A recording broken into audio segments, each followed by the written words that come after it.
Okay, so what needs to happen here, I'm just guessing, thing number one, because it's possible to use self-assignment. You can say st3 equals st3, right? We would call it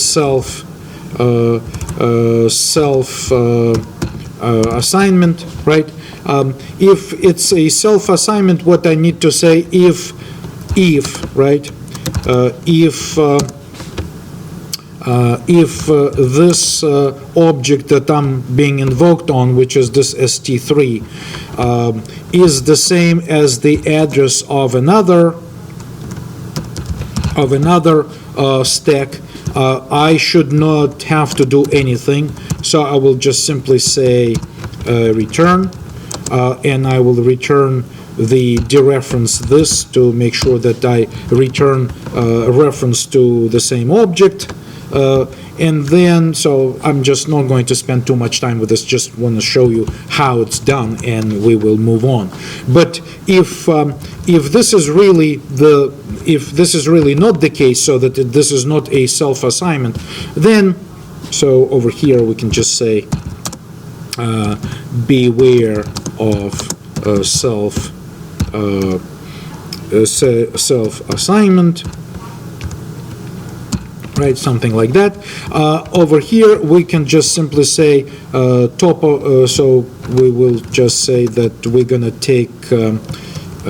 take top of stack equals another object top of stack, and then capacity also equals another object capacity on the right-hand side of the assignment.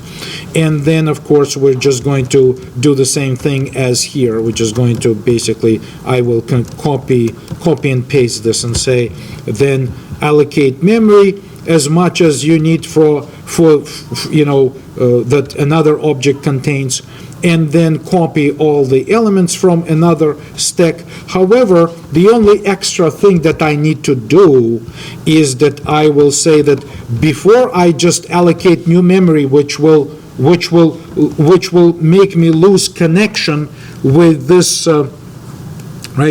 this will make me lose connection with whatever I have over there already allocated for stack 3.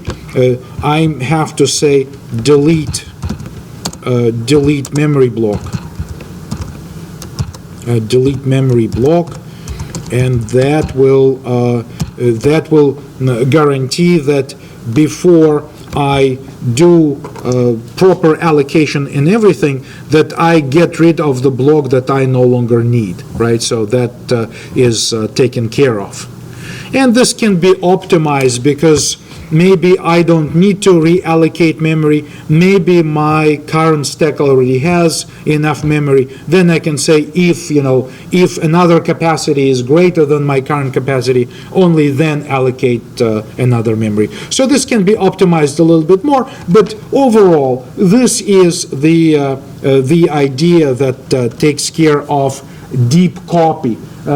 Generally speaking, every time you have the need to allocate dynamic memory, your objects or your classes really require to implement proper version of the copy constructor and a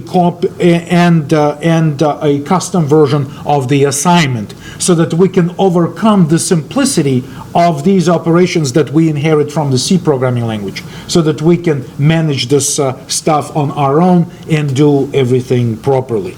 Okay, so that is something that is kind of interesting to find out. Now, I'm not asking you to remember any of this syntax. I'm just asking you to remember that these types of concerns really do exist when real stuff is done with raw memory. Is it easy? No, not at all. It's hard. It's hard to remember things. And I think next week we're going to turn the page and say we can do much better if we use library facilities, if we use already objects that do new and delete underneath, under the hood. but this is our chance to see these raw, the most low-level concepts that are out there associated with memory management.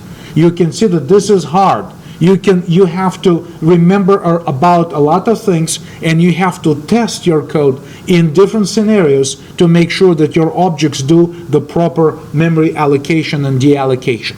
So I know this is not very easy, and I'm just kind of brushing over the syntax, but I'm just letting you know that this can be done the right way, right? So for now, we just, again, we look back at the content of our public user interface of our in-stack concept. And so we have two versions of constructors. We have the default constructor, we have the copy constructor, we have the destructor, which returns current memory back to the system, and we also have the need for this overloaded operator equals. By the way, this operator equals is just like a function. So essentially, it gets when this happens, this operator will be invoked. I can show you this quickly in debug session. So if I say build this, hopefully it's going to build.